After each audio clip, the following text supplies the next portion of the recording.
Vamos nos conectar, fecharmos os olhos, para que a gente consiga ter uma boa aula, um bom momento. Senhor Jesus, Mestre amado, obrigada por mais essa noite, por mais esse encontro. Que ele seja rico em trocas, aprendizado, e que possamos sempre aproveitar um pouco do que nos é ofertado e transferirmos para a nossa vida. Agradecemos sempre ao Pai por esse momento, por essa oportunidade, por esse grupo que continua conosco, que persiste. Que o Senhor continue acompanhando a cada um, trazendo as forças necessárias para a conclusão do curso, assistir às aulas, se dedicar e um dia, principalmente, Senhor, tornar um trabalhador das tuas obras. Obrigado, Pai. Pai nosso que estais no céu, santificado seja o vosso nome, venha a nós o vosso reino, seja feita a vossa vontade, assim na terra como no céu. O pão nosso de cada dia nos dai hoje, perdoai as nossas dívidas, assim como nós perdoamos aos nossos devedores. E não nos deixeis cair em tentação, mas livrai-nos, Senhor, de todos os males, que assim seja, salve Jesus e graças a Deus. Então, só um minutinho, gente, para eu procurar aqui na pasta a aula de hoje, que eu não tinha deixado ela aberta.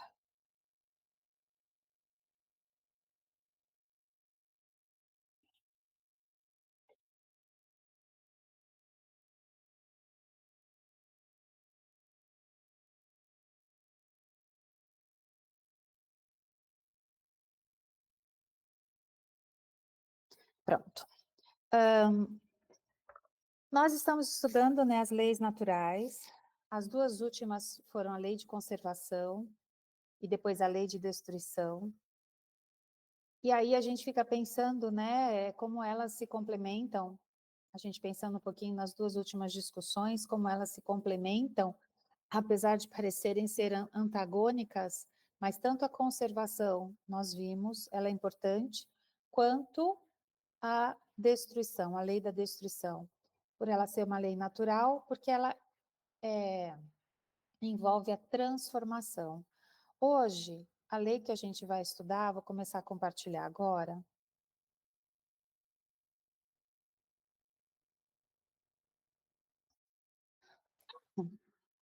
Hoje, a lei que nós veremos é a lei de sociedade, tá bom?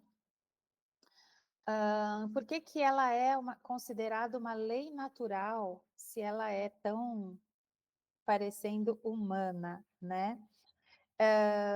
Quando eu compartilho, gente, eu acabo não enxergando vocês. Então, quando vocês quiserem falar, é só abrir o microfone e falar, tá bom? E qualquer coisa aí vocês vão me ajudando daí. Bom, a lei de sociedade, né? Ela faz parte da parte terceira do Livro dos Espíritos, que fala sobre as leis morais, que são as leis divinas ou naturais. Então, toda essa parte terceira parte do Livro dos Espíritos vai falar sobre essas leis. E no capítulo 7, que a gente vai falar sobre a lei da sociedade. Então, a gente está aqui, né? Já falamos da lei de adoração, lei do trabalho, da reprodução, da conservação, destruição, e agora a gente vai falar um pouquinho sobre a lei da sociedade.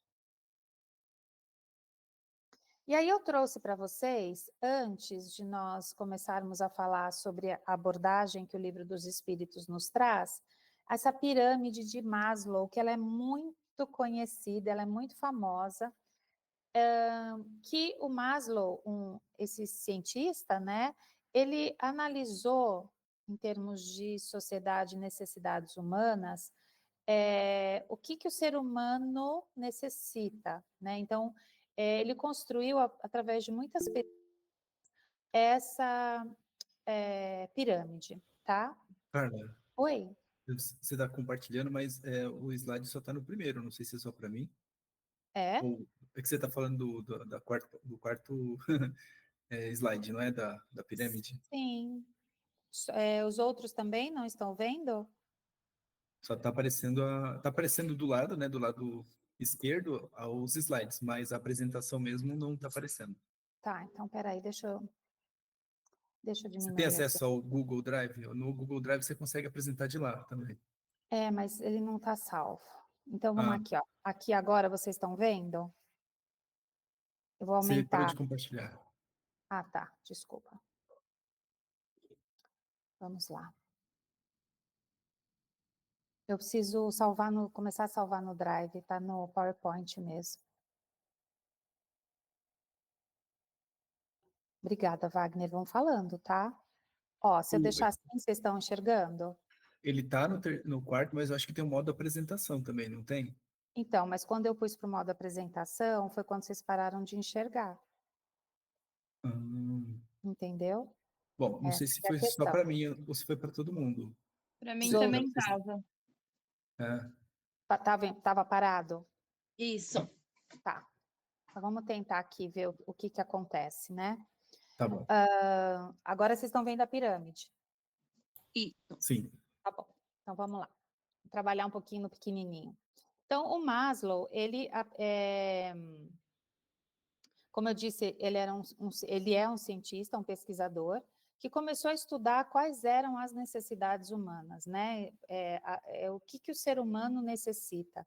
E aí, a base da pirâmide aqui é a fisiológica.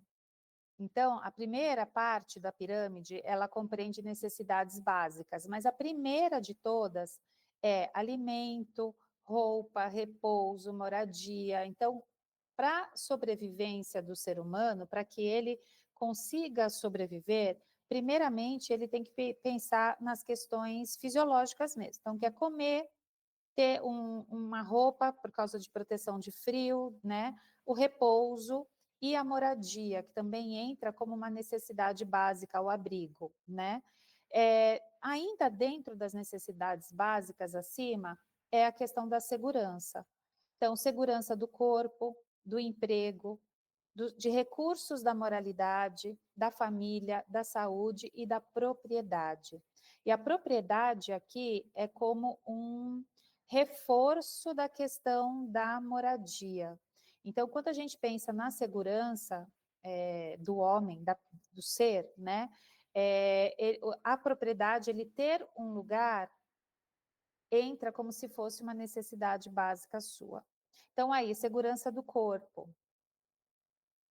que entraria saúde, higiene, a proteção minha do próprio corpo contra acidentes, contra agressões. Então, tudo isso entrariam como necessidades básicas. E aí ele traz também de interessante a questão do emprego, que entra como uma necessidade básica do ser humano.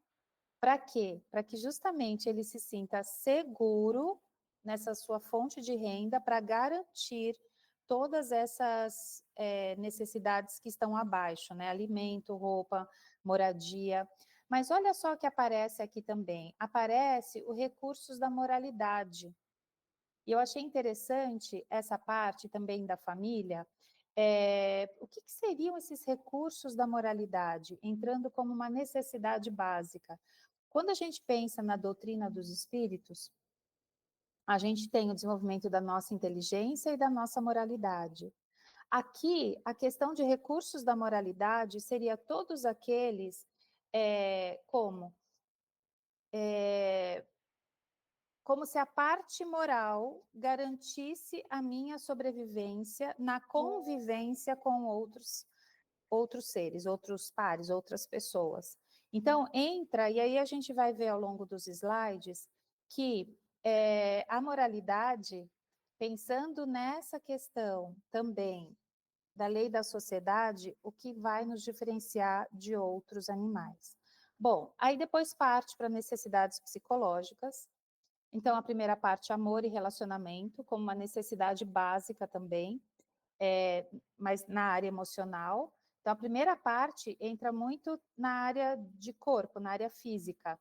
A segunda parte entra mais nessa questão emocional. Então, a gente ter amizade, ter família, ter intimidade sexual, que isso também ele aponta como uma necessidade psicológica, a troca da energia, A questão da estima, de você desenvolver autoestima, confiança, conquista, respeito dos outros e respeito aos outros. Então, tudo isso entraria como uma necessidade psicológica, ou seja, a questão da minha aceitação perante o grupo e como eu aceito o grupo ou os outros à minha volta, a questão desse respeito também nessa troca. E acima, a ponta da pirâmide, seria a necessidade de autorrealização. Então, seria a sua realização pessoal.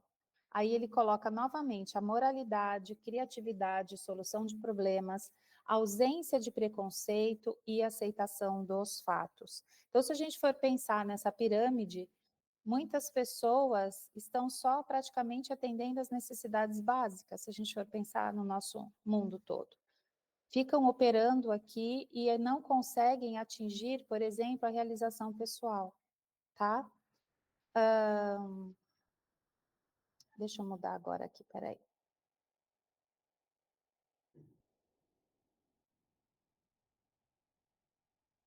Mudou para vocês? Mudou, né? Aí, o que Aristóteles diz? Necessidade da vida social. Filósofo grego, há milênios de anos, já pregoava que o homem é um animal social. Eu acho que todo mundo ouviu isso em algum momento, até do seu estudo de ensino médio, quando estudava filosofia ou estudava história, que essa frase do Aristóteles ela é muito famosa. E ele já dizia, né? E o Livro dos Espíritos complementa. O homem foi feito para viver em sociedade.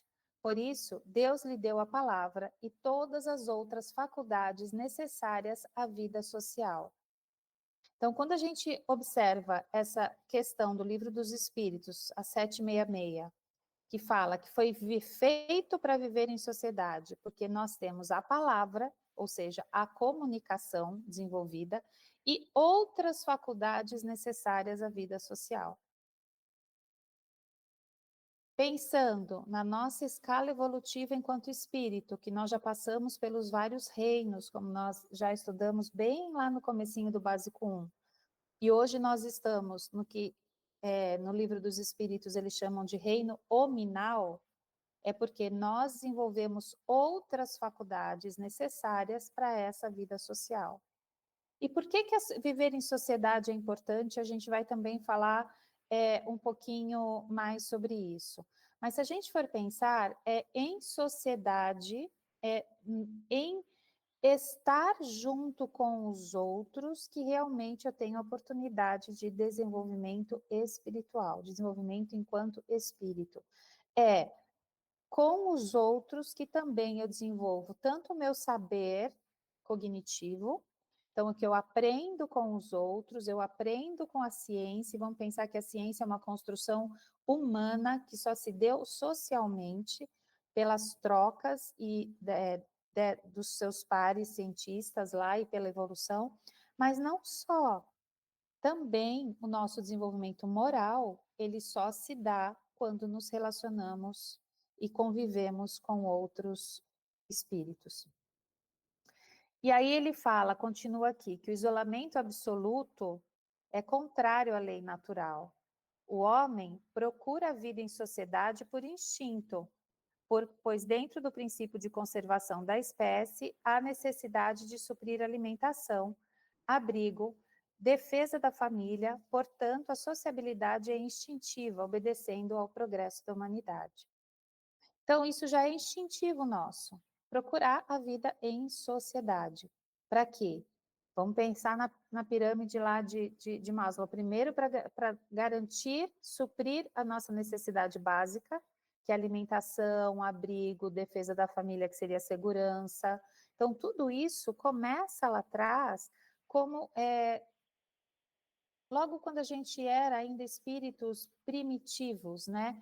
Então a gente começou a se agrupar, pensar que desde aquela época a gente ainda era rudimentar em muitas coisas, mas nós já nos agrupávamos, mas apenas para nos protegermos e garantirmos as necessidades básicas. A gente podia falar que a gente vivia em sociedade? Ainda não, tá? E aí a gente vai entender aqui, ó, que o dicionário fala sobre sociedade? Então, ele dá várias definições, a gente pegou aí algumas, né? Então, agrupamento de seres que convivem em estado gregário e em colaboração mútua. Então, esse é o primeiro. Então, seres que estão lá em colaboração mútua. Segundo, sociedade é um grupo humano que habita um certo período de tempo e espaço seguindo um padrão comum, coletividade. Então, a gente pode pensar nas sociedades existentes, então a sociedade indiana, que estão, né, habitando lá naquele espaço, naquele tempo, com aquela cultura, seguindo um padrão comum, como as sociedades ocidentais, vamos generalizar nos dias de hoje, que são um pouco diferenciadas das sociedades orientais. Então, a gente pode falar também como um grupo humano. 3. Grupo de indivíduos que vivem por escolha sobre preceitos comuns, uma coletividade, uma comunidade. Então, vamos pensar também, por exemplo, nos indígenas. A sociedade indígena ela é muito diferente da nossa. E eles vivem ali sobre esses preceitos comuns, que são as regras deles. Pensando em outras, da questão do islamismo, sem julgamento algum. São os preceitos deles que eles vivem naquela comunidade, naquela coletividade. Várias tribos africanas, de etnias, agrupamentos de etnias africanas também. E tem uma outra definição que ele fala que uma sociedade é um ecoagrupamento de animais de uma espécie que vive em estado gregário. O que seria esse estado gregário que ele falou ali na cima? Que vive em grupo. Então, frequentemente com indivíduos interagindo entre si e desempenhando funções específicas. E aí aqui eu trouxe essa imagem para vocês. E vou trazer essa questão. A gente também sempre aprendeu na biologia que as abelhas são animais sociais, certo? O que vocês acham sobre isso? Vocês acham que as abelhas são animais sociais?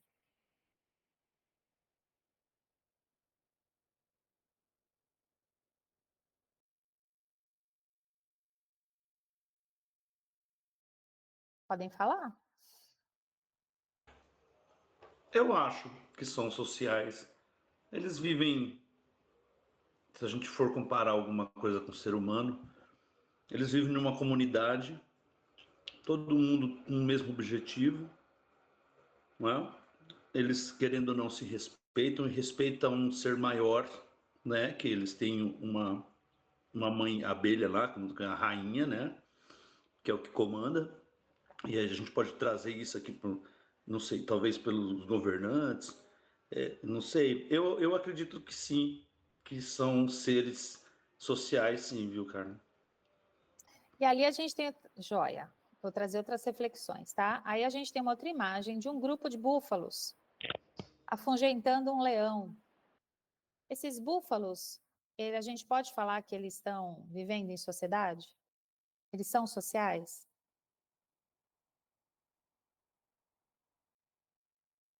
A mesma coisa os gorilas, que tem lá o chefe do grupo, né?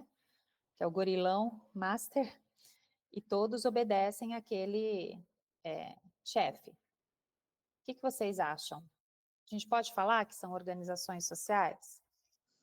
Eu entendo que sim também, que eles vivem com um instinto de sobrevivência, né? Essa parte de viver em grupo, que nem a imagem dos búfalos juntos, eles afugentam o leão. Uhum, Falam muito das zebras, né? Que também fazem o mesmo. Então, acho uhum. que é mais o instinto de sobrevivência que juntos são mais fortes. Isso, mas a gente poderia caracterizar como uma sociedade? Eu acho que sim, seguindo até a mesma tese das abelhas. Tá. Aqui também, pensando nos gorilas, cada um tem a sua função nesse agrupamento, né? Então, tem o gorila que é o chefe, tem as fêmeas que são responsáveis pela cria, né, dos gorilinhas lá, cada um tem a sua função. Assim como, se a gente for pensar no ciclo das abelhas, dentro de uma colmeia, a cada período de vida dela, ela tem uma função. Então, não sei se vocês já conseguiram alguma vez estudar sobre as abelhas. Então, primeiro que elas cuidam, primeiramente da colmeia, nos primeiros dias de vida dela, depois, nos últimos dias que elas vão sair para a colheita de mel, né, de pólen, na verdade. Então, cada abelha, ela tem as abelhas soldados, que são as guardiãs, que ficam na porta da colmeia. Então, cada uma sabe o que faz. E é isso. E tem a abelha rainha, que também tem a função única e exclusiva de ficar botando ovo. Então, ela não fica produzindo mel, ela não sai para colher o pólen. A única função da abelha rainha é realmente produzir ovos para que a colmeia continue existindo. Ela só sai realmente quando a gente sabe que tem aquele voo nupcial. Mas aí aqui, ó, na questão do Livro dos Espíritos, ele traz um pouco essa questão. Pode-se dizer que os animais só obram por instinto, ou seja, eles só trabalham por instinto, que nem o instinto de sobrevivência que vocês falaram, né, que os búfalos se reuniram para atacar o leão. Então, olha o que o Livro dos Espíritos faz. É verdade que na maioria dos animais domina o instinto, mas não vês que muitos obram denotando acentuada vontade? É que tem inteligência, porém limitada. Então, vai até uma parte. Então, eles têm essa vontade, eles têm esse instinto de sobrevivência. Outro dia eu assisti um vídeo, não sei se vocês viram, estava circulando pela internet, vi pelo Instagram, de uma baleia que veio encontrar um barco, um filhote, uma baleia jovem, e ficava falando, assim, insistindo, querendo demonstrar alguma coisa, né? E no fim, esse filhote de baleia, que era uma baleia orca, levou o barco até a mãe dele, que estava presa em redes. E ela não estava conseguindo mais, ela ia acabar morrendo afogada, porque ela estava presa embaixo da água, né? E aí, assim, o quanto a gente percebe que é uma inteligência, então ele foi procurar ajuda para algo que ele não estava conseguindo resolver, mas a gente sabe que tem um limite. Então, todos eles têm, mas é limitada. É diferente do homem, que, por exemplo, o homem consegue fazer projeções de futuro. Os animais não conseguem projetar futuro. A inteligência deles é para sobrevivência diária. Então, eles não falam, vou fazer tal coisa porque daqui a um mês vai... Não, eles não têm essa projeção de futuro. E aí ele continua no Livro dos Espíritos. Não se poderia negar que, além de possuírem um instinto, alguns animais praticam atos combinados, que denunciam a vontade de operar em determinado sentido e de acordo com as circunstâncias. Então, vamos pensar lá nos búfalos. Eles têm atos combinados para alguma circunstância. As leoas, quando elas saem para caçar, elas saem para caçar em grupo. E elas sabem exatamente o que cada uma vai fazer para que aquela caça seja produtiva e eficiente. Então, elas têm essa vontade de operar em conjunto para atingir aquele objetivo. Mas aí ele fala, cujo exercício quase que se circunscreve à utilização dos meios de satisfazerem as suas necessidades físicas e de proverem a conservação própria. Então, é para isso. Pirâmide de Maslow seria a primeirinha lá, não sairia daquilo, que é para alimentação, para eles terem um abrigo, para eles terem proteção, e é para isso, para esse instinto de conservação, que também é uma lei natural, né? A inteligência é, então, uma propriedade comum, um ponto de contato entre a alma dos animais e a do homem? Aí o Livro dos Espíritos responde, porém os animais só possuem a inteligência da vida material. No homem, a inteligência proporciona a vida moral. E aí que começa a diferença. A diferença entre os outros animais e nós. Então, eles só têm a inteligência para a vida material. Então, tudo é para a sobrevivência deles, para garantir a espécie. eles não têm a inteligência que proporciona a vida moral. Eles não têm que progredir moralmente ainda, né? Eles são ainda espíritos animais. E continua então. Então emanam de um único princípio, a inteligência do homem e dos animais. Então começa do mesmo princípio? Sem dúvida alguma. Porém, no homem passou por uma elaboração que a coloca acima da que existe no animal. Então a gente lembra, a gente começou todo mundo lá, no princípio eram todos iguais. Passamos por todos os reinos, como aprimoramento do nosso espírito. Só que a partir do momento que a gente já reencarna como um espírito hominal, não é que a gente vai encarnar como somos agora. Aliás, a gente vai encarnar assim, ó, no comecinho. No comecinho, nós éramos espíritos tão primitivos, que nós nos associavam, nós não tínhamos ainda uma sociedade estabelecida. Nós éramos aqui igual animais, para garantir a nossa sobrevivência. Então, nós vivíamos em grupo, naquela época, né, pré-histórica, para quê? Para se proteger, para caçar e conseguir uma alimentação melhor, para a conservação do grupo, para a preservação da espécie.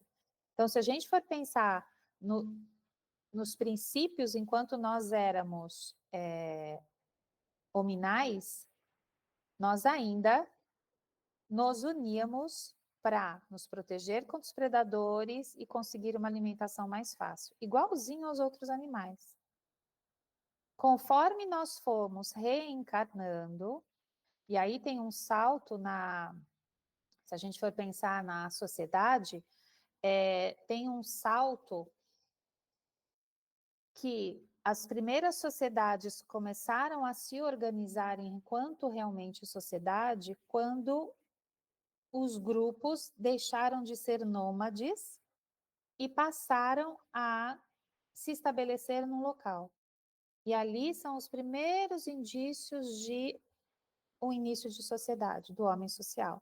Foi quando ele começou a criar animais, quando ele começou a dominar a agricultura, ele deixou de ser coletor, né, que antes, os primórdios lá, nós éramos animais coletores, então a gente ficava coletando, acabava o alimento dali, a gente mudava para outro lugar, depois mudava para outro, para outro. A partir do momento que a gente conseguiu se estabelecer num lugar, é quando realmente a sociedade começou a se desenvolver. E, por conta disso, a nossa parte moral começou a nascer nesse sentido, tá? Então, retomando, o homem é um animal social, já o dizia com acerto o famoso pensador da antiguidade, querendo com isso significar que ele foi criado para viver, ou melhor, conviver com os seus semelhantes. A gente tem que guardar isso, nós nascemos no planeta para conviver com os nossos semelhantes. A vida social está na natureza, né? Em a natureza? Certamente. Deus fez o homem para viver em sociedade. Não lhe deu inutilmente a palavra e todas as outras faculdades necessárias à vida de relação.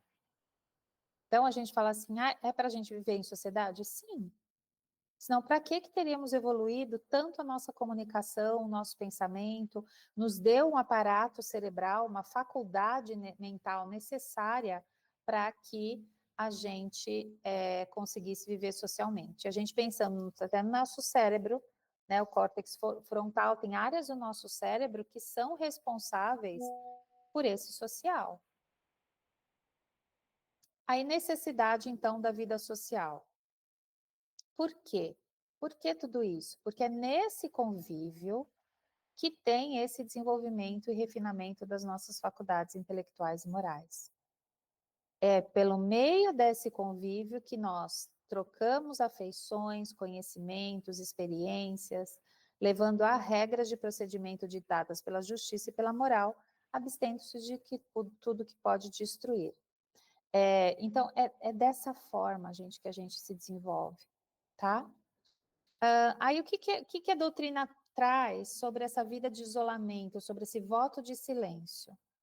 Então, pessoas que se isolam do mundo, e a gente já falou sobre isso, O que a doutrina fala? Fala que esse isolamento é incompatível com a lei de sociedade. Por quê? Porque com o isolamento, ele fala aqui, ó, o isolamento é incompatível com o sentimento de fraternidade que deve existir nos corações humanos. Aí ele fala antes, a vida solitária por opção revela sempre uma fuga inconcebível, porque indica a infração às leis divinas do trabalho e do amor.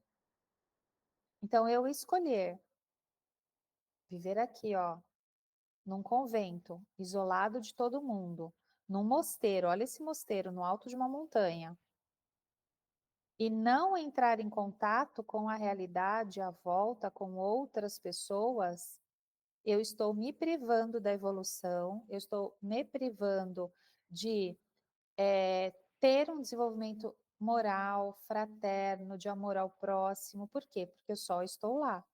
E muitos ainda nem conversam entre si dentro do convento ou do mosteiro, aqueles que têm voto de silêncio. É pior ainda. Os cultores da vida reclusa se prejudicam pela improdutividade, pela estagnação quanto às aquisições dos tesouros da sabedoria e da experiência. Segundo os ensinamentos espíritas, isso revela egoísmo e só merece reprovação. Aí eu penso que não é um egoísmo consciente no sentido, eu sou egoísta, eu vou viver sozinho e nada me interessa. Não é nesse sentido, mas talvez ainda numa fragilidade desse espírito, de não se sentir preparado para encarar as relações com os outros. Então, ele ainda precisa de um tempo maior para entender a verdadeira vocação do espírito. Para que nós estamos aqui encarnados? Por ele desconhecer, ele às vezes ainda toma essa atitude. Só que a gente sabe que isso cada vez mais está caindo por terra, né? Hoje são poucas pessoas, comparando a população mundial de 8 bilhões, que fazem essa reclusão absoluta. E aí ele fala que seria um duplo egoísmo até, pois se isolar a pretexto de não fazer o mal simboliza a perda da oportunidade de fazer o bem. Então, eu estou me privando de fazer o mal, mas eu estou perdendo também a oportunidade de fazer o bem. Tudo bem, gente, até aqui? Sim? Aí ele continua ainda nessa parte do isolamento. Então, a fuga do mundo para se devotar ao alívio dos sofredores eleva o homem quando este se rebaixa, trazendo um duplo mérito, pois se colocam acima dos prazeres materiais, fazendo bem em cumprimento da lei do trabalho. Então, aqui quando ele fala a fuga do mundo, seria a fuga do mundo que eu vivo. Mas eu estou saindo da minha família, estou saindo daquele meu ambiente, mas eu estou indo para outro lugar me devotar ao alívio dos sofredores. Aí, nesse caso, ele está cumprindo, e muito bem, várias leis naturais, né? A lei do trabalho, lei do amor, caridade. Então, esse tipo de fuga, ela é bem vista. Outro ponto que ele fala é quando a gente busca no retiro a tranquilidade para realizar outros trabalhos. Então, é aquele momento que eu preciso me isolar por uma semana, por um mês, para me reequilibrar, para pensar na minha vida, no propósito, para eu recarregar as energias, mas depois eu volto para trabalhar para essa sociedade. Então, isso, ele diz que tá tudo bem, porque ele fala que Deus condena o abuso e não o uso das faculdades. Portanto, o silêncio é útil para a concentração. O espírito torna-se mais livre, entra-se em comunicação com a vida espiritual. Então, o que a gente não pode, a gente tem que usar o silêncio e muitas vezes nos retirarmos. Mas o que ele condena é esse abuso, a constância, a frequência, o tempo todo, tá?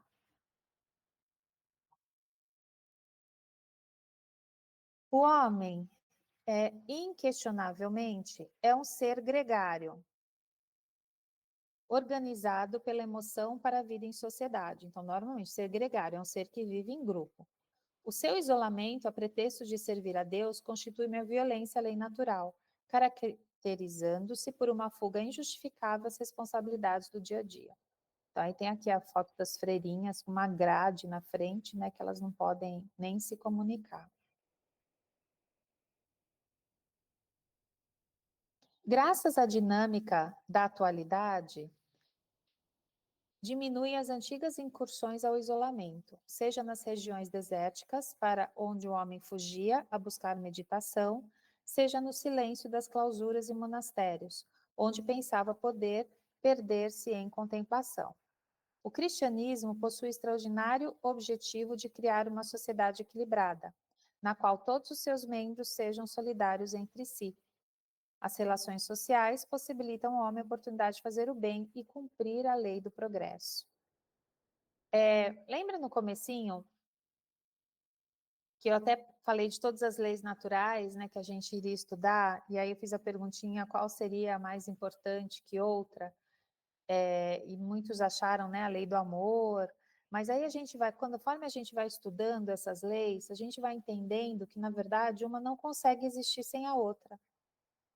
Então, a lei do progresso, ela só acontece porque também existe a lei da sociedade e a lei do trabalho, que só acontece porque também existe a lei da reprodução e a da conservação e a da destruição, que às vezes é importante a gente destruir a matéria para renascer novamente. Então, a gente vai entendendo que todas as leis divinas são perfeitas. E não existe uma lei divina sem a existência de outra, tá? Laços de família. Ele traz aqui um filósofo, Augusto Comte, que nasceu na França em 1798. Então, quase na época aí do Allan Kardec, né?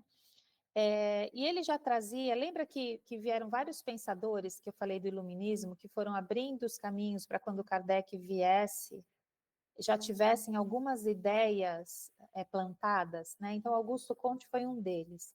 E ele considerava a família como a célula básica da sociedade, e que até hoje isso é visto como verdadeiro. A família, ela é a célula básica da sociedade. Por quê? Porque é na família que a criança aprende e inicia-se todos os valores morais. Então, a gente aprende o respeito, a gente aprende, estabelece os laços de amor. Então, a importância da família para a formação da sociedade, ela é, assim, primordial. Então, ele considerava a família como célula básica da sociedade. Em todo o processo de evolução da humanidade, como dito anteriormente, percebe-se a veracidade dessa sábia observação. É na família que inicia-se o desenvolvimento dos sensos morais e os laços de amor, que devem ser fortalecidos entre os homens, propiciando o progresso moral. De todos os institutos sociais existentes na Terra, a família é o mais importante, já Emmanuel dizia isso, do ponto de vista dos alicerces morais que regem a vida.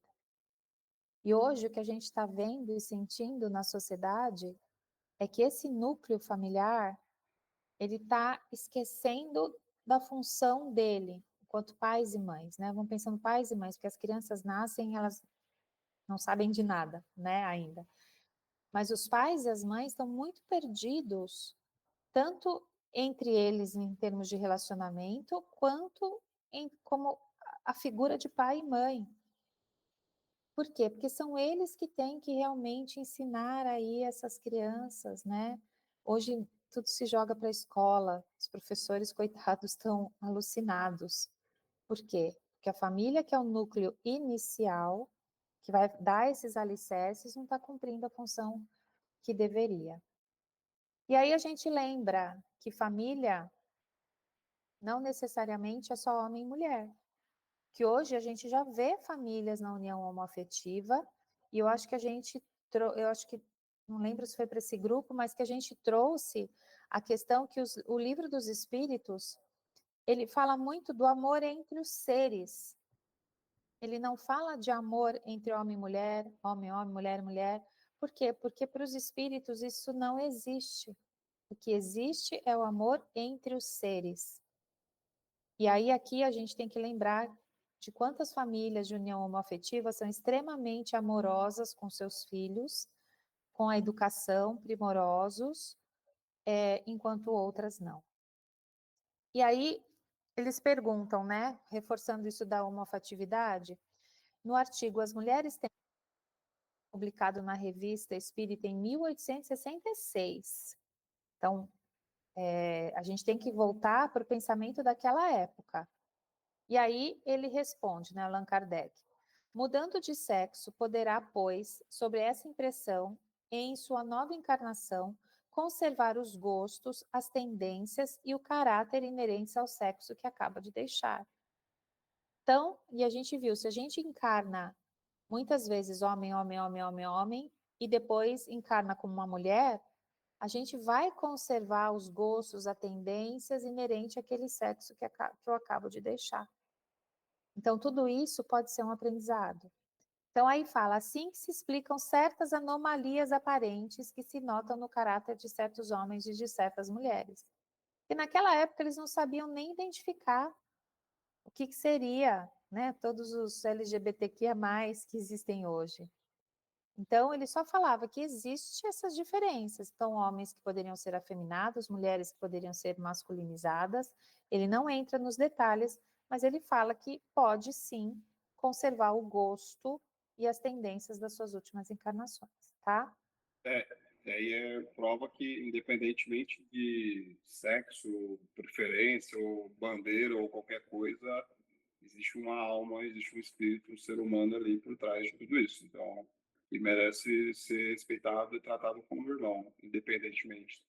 Sim, porque é o que o livro dos Espíritos traz, são seres. Seres. Né? Então, é assim que a gente tem que se ver, seres humanos. Vamos completar agora, né? Seres humanos.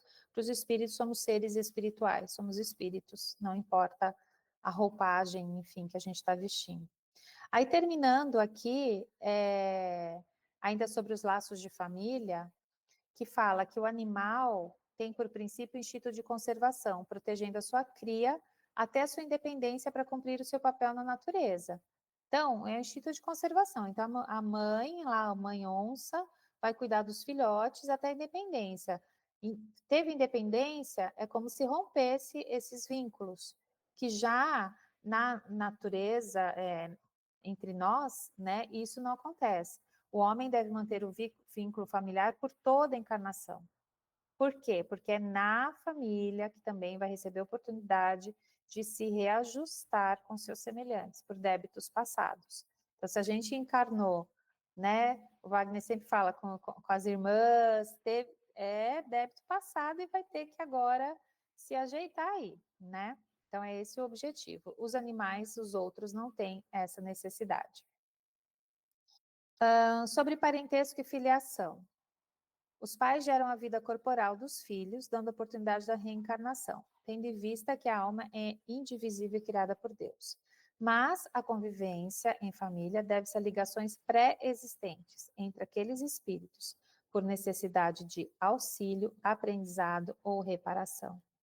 Então, se a gente está junto na nossa família, com as pessoas que a gente está, ou por auxílio, que a gente veio para auxiliar aquele filho, aquele marido, aquele pai, aquela mãe em alguma coisa, aquele irmão, auxiliar em algum momento, ou para a gente aprender, que é o mais comum, ou para a gente reparar, né? Fazer a reparação de vidas passadas, tá?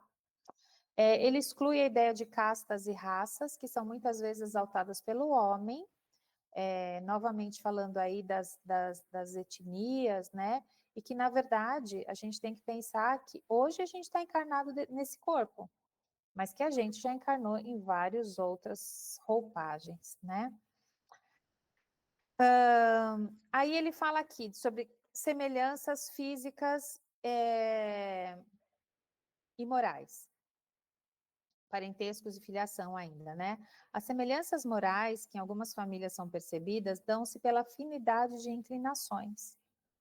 Então a gente percebe que, aí vem a pergunta, mas que eu brinco da bolacha. Tostine está sempre fresquinho porque vende mais ou vende mais porque está sempre fresquinho? Então, aqui a gente entende nesse ciclo que são por afinidades de inclinações de vidas passadas ou porque aquelas crianças já estão aprendendo com aqueles pais e estão replicando aquele ciclo. Então, a gente tem que entender que tudo é magnetismo, novamente, que tudo é atração e que, sim, aqueles filhos vão nascer na família que necessitam para conseguir progredir. E os pais exercem influência moral através da educação aos filhos, e isso é uma tarefa assumida, sendo que a irresponsabilidade na sua execução gera compromissos futuros. Então, novamente, os pais exercem essa influência moral sobre seus filhos o tempo todo. E as crianças ficam observando o comportamento dos pais. É assim que eles aprendem. Não é pela fala, o pai falar, faz isso, faz aquilo, é pela observação das condutas. Então, se o pai é carinhoso e a mãe com animais, por exemplo, se tem essa coisa de proteger os animais, né? Eles também vão ter. Agora, se são que judiam de animais, que distratam, né? Tem um cachorro mais chuta, deixa preso, judia, as crianças também tendem a aprender dessa forma. Se os pais, eles observam os pais cuidando dos pais deles, quer dizer, dos avós da criança, tendo carinho pelos avós, eles também vão aprender que eles vão ter que cuidar desses pais, quando esses pais ficarem mais velhos. Então, tudo, gente, é exemplo. Até um simples lixo de você jogar no lixo, de você não jogar um papel de sorvete na praia. Se você nunca faz isso, seu filho nunca fará isso. Agora, se você fala, não tem lixeira, vamos jogar. É isso que o filho de você vai aprender, tá? Então, é muito grande essa influência moral que os pais exercem. Até eles observam como que o casal se trata, o pai e a mãe. Se eles se tratam com respeito, com carinho, com alegria, com amor. Então, tudo isso é observado pela criança quando ela está se desenvolvendo.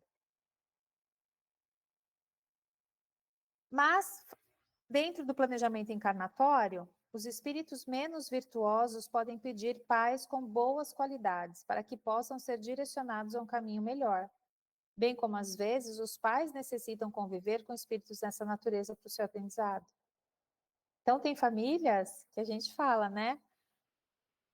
Que você deu educação lá, você tem 7 filhos. 6 estão super bem, mas tem o fulaninho lá que é difícil. Então, esse veio realmente para conviver num ambiente saudável para que ele pudesse desenvolver.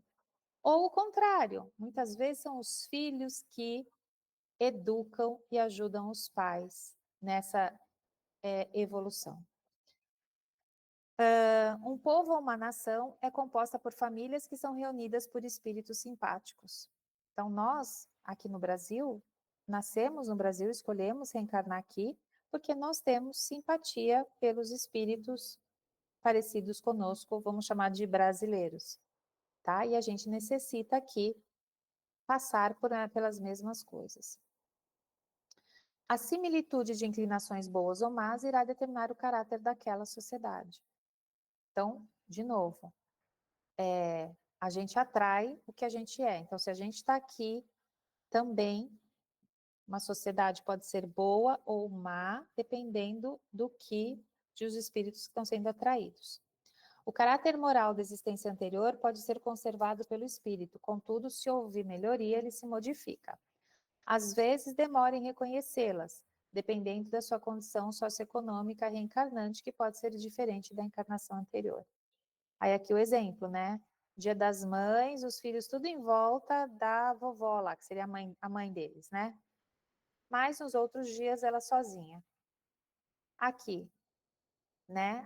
Os pais cuidando do filho, dando as mãos, e aí cresceu, e aí agora é o filho dando a mão para os pais. Então, tudo isso é aprendido, tá? Deixa eu ver aqui mais. Aqui. Mas a pergunta, o viver em sociedade só se aplica aos espíritos encarnados ou também vale para os espíritos errantes? O que vocês acham?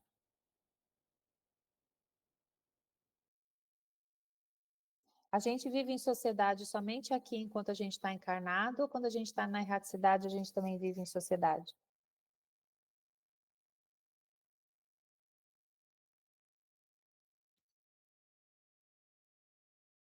Pergunta, gente.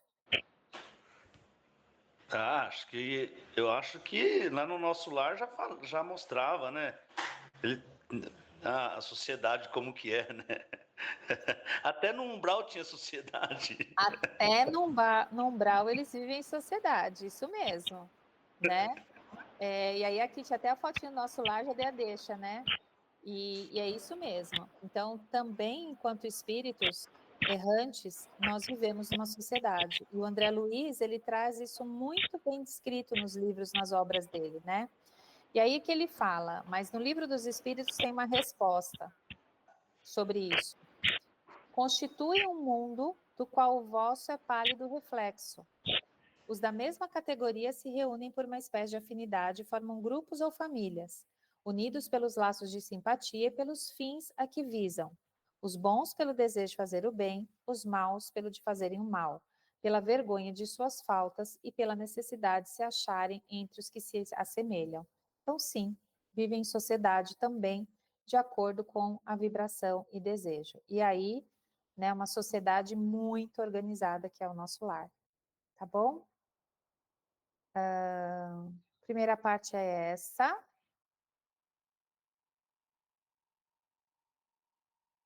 Aí, Wagner, você consegue assumir agora?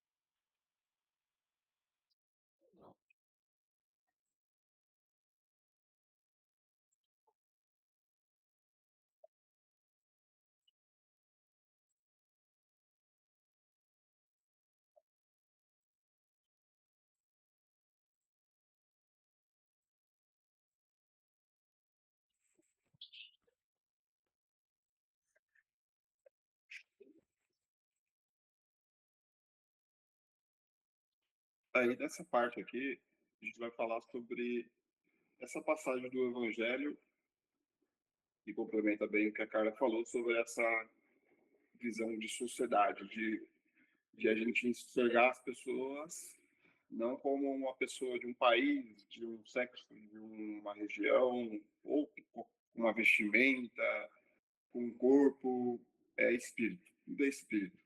E nada melhor do que essa passagem aqui do Evangelho, que Jesus fala quem é minha mãe e quem são meus irmãos.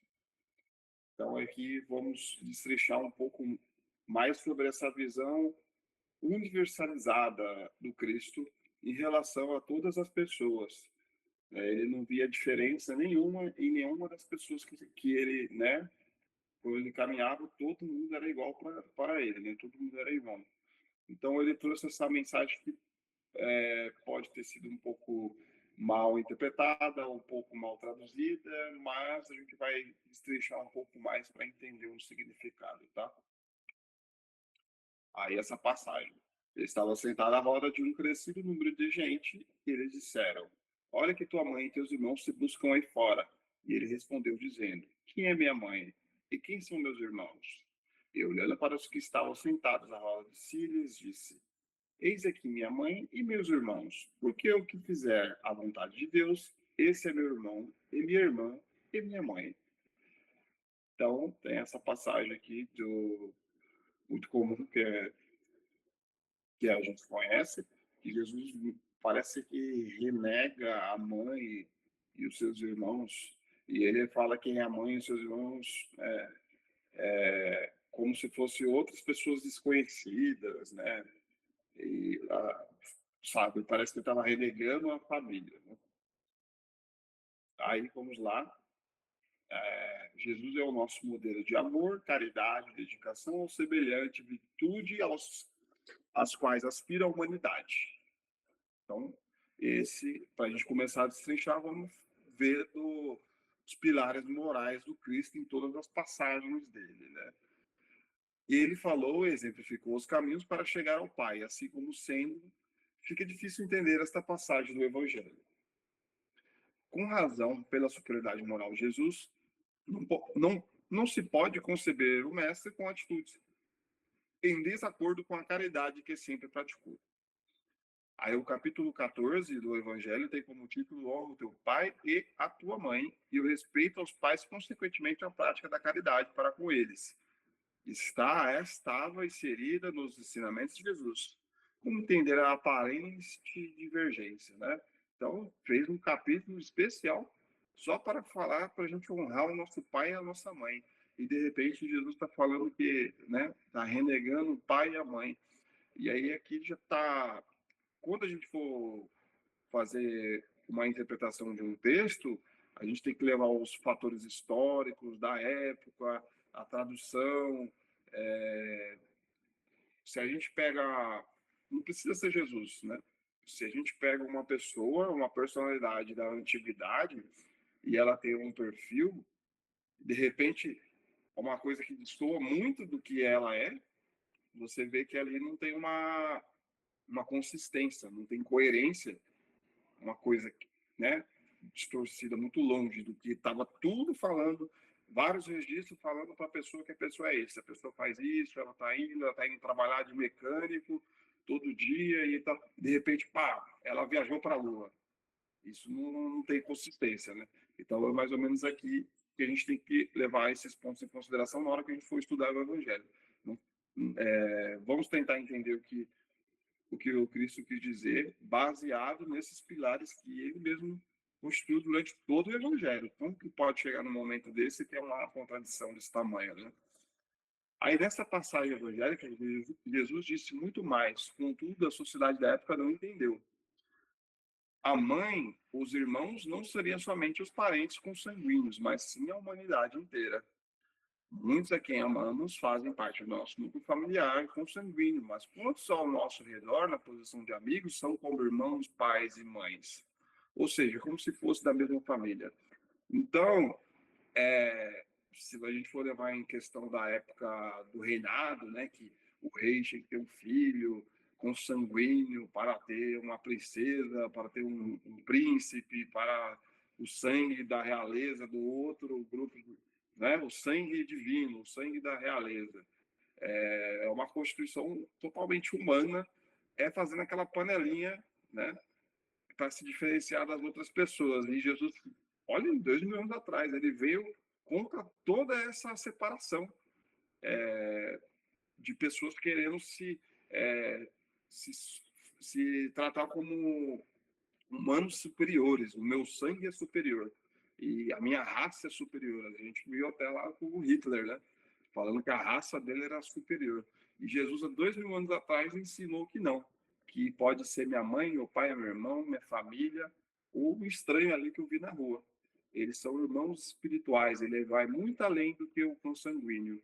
Então, se a gente for observar essa panelinha que às vezes até nós mesmos fazemos no nosso dia a dia, querer só tratar bem quem a gente gosta, querer só conversar e ter uma relação só com pessoas que nós temos afinidade, e a gente exclui outras pessoas como se não fosse humano, né? Não fosse alma, se fosse outra categoria, né?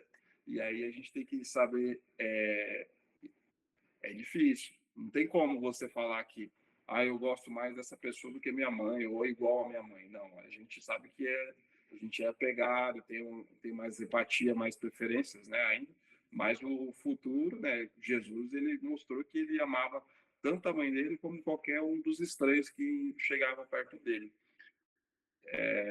E aí a gente fala também, como a gente está no Espiritismo, falando sobre as reencarnações, né, pode ser que a gente...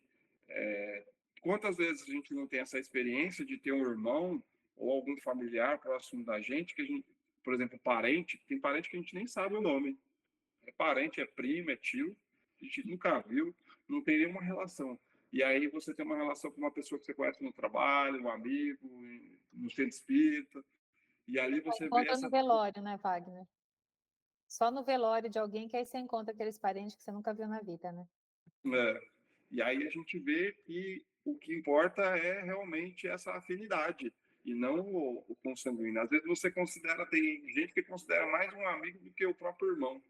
Então, essas coisas a gente faz a gente refletir de quão espiritual essas relações são, essas empatias que a gente tem sobre, além do ciclo familiar. E a gente não pode ficar falando assim, o meu irmão, o meu tio, o meu primo sabe, categorizar e falar que essa pessoa é superior a qualquer outro estranho, né? Fazendo essa panelinha familiar é muito ruim, né? No curso das diversas reencarnações, a oportunidade de amar e respeitar aqueles que têm ao nosso lado no núcleo familiar. É na primeira célula da sociedade que o homem se desenvolve, cresce, repara, ama e aprende. E é este o ensinamento maior de Jesus, onde demonstra que o amor que sentimos por aqueles que não são caros é o amor que devemos estender ao nosso semelhante. Então, pode ser que o nosso irmão seja um inimigo. Pode ser que nossa mãe, o nosso pai, o nosso primo seja um grande algoz de uma vida passada, né? E pode ser que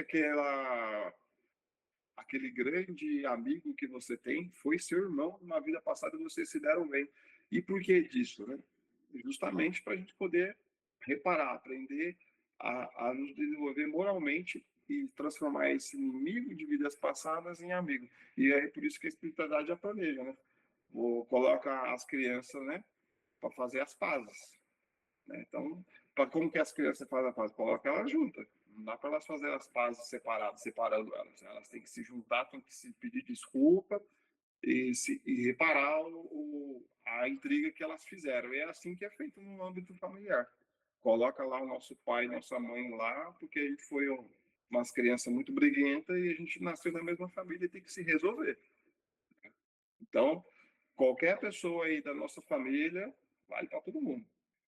Que a gente não tem uma boa compatibilidade, que a gente tem uma angústia, tem uma revolta, tem uma desavença, um desaforo, é um sinal de que é uma oportunidade para nós reconciliar, pode ser que de muitas encarnações como inimigo, e agora que a gente está lendo isso, é bom a gente tentar reparar isso, né? É uma oportunidade. Precisamos trabalhar e desenvolver o amor em nossos corações, pois está em nós a semente que germina e que nos transformará em árvores frondosas para o viajante, necessitado de sombra, que vem ao nosso encontro como o irmão que precisa de um abraço e ampará-lo no caminho. A fraternidade pura e simples, onde os homens se abraçam, auxiliam-se mutuamente, sem intenções egoístas, e sim com o desejo sincero de progredir, iniciando um aprendizado de amor que Jesus nos ensinou. Acho que eu falei com a Poliana, acho que foi ontem, que, né, a gente faz panelinha, a gente adora uma panelinha, pegar pessoas que só têm afinidade, empatia, e as pessoas que a gente não gosta, a gente quer distância, né? A gente não quer nem papo. Então, isso é muito errado. Então, o que vai fazer a gente crescer, né? Ficar só nessa panelinha com quem fala e concorda com tudo que você fala, ou você vai aprender a conviver com pessoas que têm opiniões diferentes que você? Vamos pegar da parte política, né? Como é difícil você tolerar uma pessoa que tem uma posição política. Às vezes é uma pessoa maravilhosa, mas só porque ela tem uma posição política divergente da sua, ou você quer excluir ela da sua vida, né? Vamos tentar olhar ela com... É difícil, mas vamos tentar olhar ela como irmão também, mas não com esse rancor, com essa exclusão. Porque eu não vou querer ser excluído por uma pessoa só por causa da minha opinião política, ou por causa de algumas questões, vamos dizer assim... Até a turma do pagode e a turma do rock, né? E a gente vai tem para que... uma festa do seu amigo, ele adora pagode, você gosta de rock, você vai lá ficar ouvindo pagode, vai estar tudo bem, ou o contrário, né?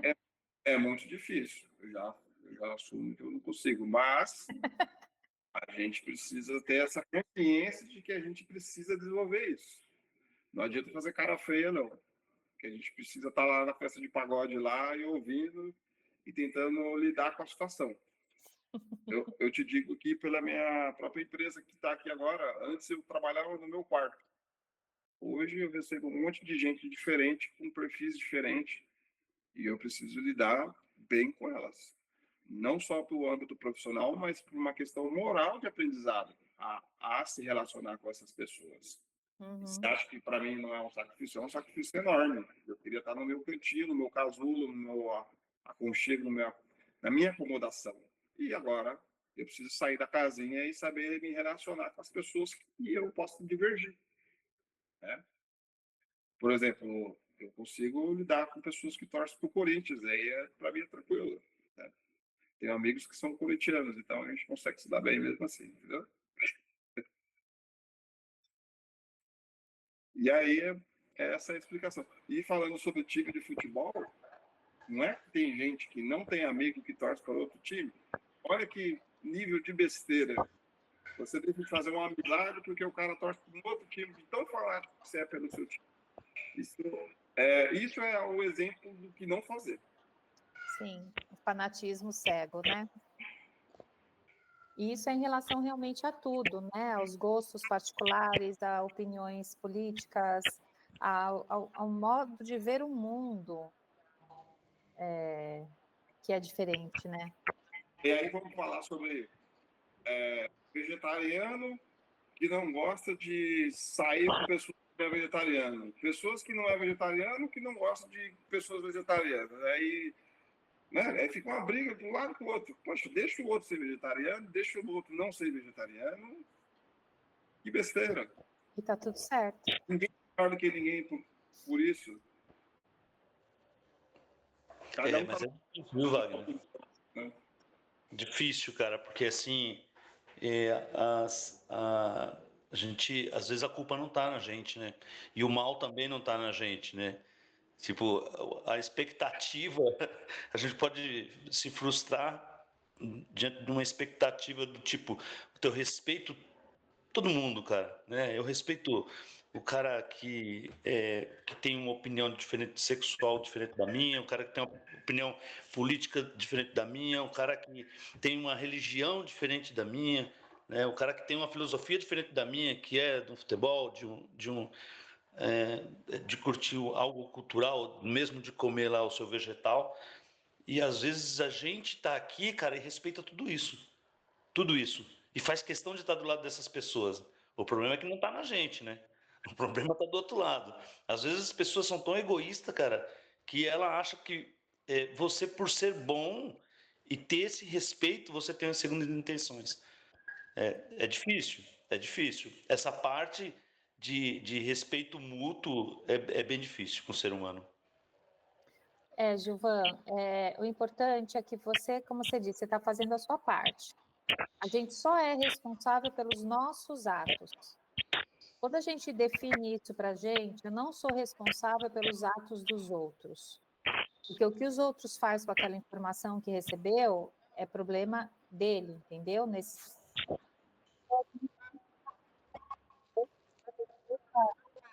Tá cortando, tá cortando. Antes que eu receba as flechadas do que eu que lance alguma flecha, né? O Chico falava isso.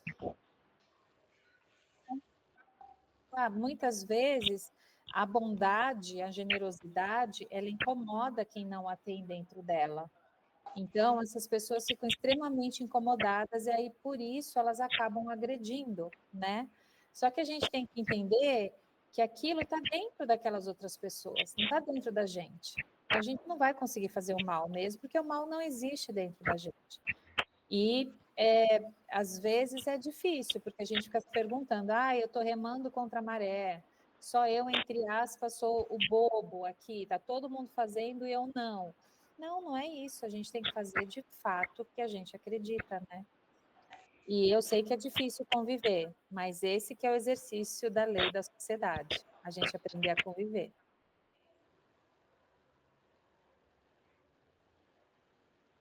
Conseguiram me ouvir ou picotou tudo? Não, conseguimos sim. Sim. Alguém mais quer comentar alguma coisa a respeito?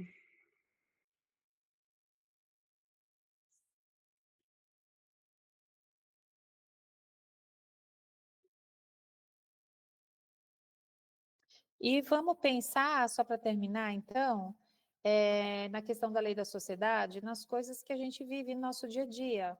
Por exemplo, quando teve o começo do lockdown, da pandemia, né? No comecinho lá do lockdown. Gente, o que aconteceu? As pessoas foram voando, a maioria delas, para mercado, esvaziaram os mercados. E aí a gente volta para aquela pirâmide de Maslow, para quê? Porque na pirâmide de Maslow, primeiro a gente instintivamente tem que sobreviver. E um dos itens era alimentação. Então, quando a gente começa a entender essas relações, que a gente opera também ainda por esses instintos, que nós não deixamos de ser animais, a gente vai vendo o nível de evolução em que estão essas pessoas, até dentro daquela pirâmide. Uma pessoa que já está mais evoluída, ela vai pensar no próximo, vai falar, não, eu não vou levar os 10 sacos de arroz, vou levar um só, porque outras pessoas podem precisar daqueles sacos de arroz, então eu não vou levar todos. Então isso é uma evolução naquela pirâmide. E aí é nesse lugar que a gente tem que se ver dentro da sociedade, que lugar que eu estou ali? Será que eu só fico realmente lutando por as necessidades básicas? Eu vou agir igual aos búfalos, igual aos gorilas, igual às leoas, né? Só para a sobrevivência minha e da minha família, da minha, né? Do meu núcleo familiar? Porque infelizmente tem gente que pensa ainda assim. E quanto mais evoluídos nós tivermos, é mais na pontinha da pirâmide que nós estaremos. A gente é bacana de pensar nessa lei da sociedade para a gente se ver, se entender em que lugar que a gente está nesse bololô todo. Certo? Quem gostaria de fazer a oração de encerramento? Quem ficou devendo mesmo, que falou que ia fazer, quer se preparar?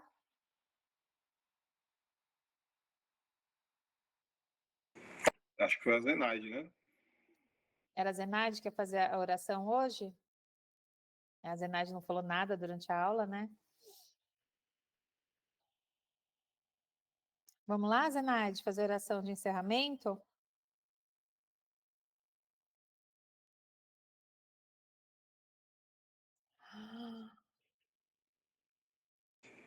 Wagner, como que a gente vai fazer com esse grupo que não faz oração?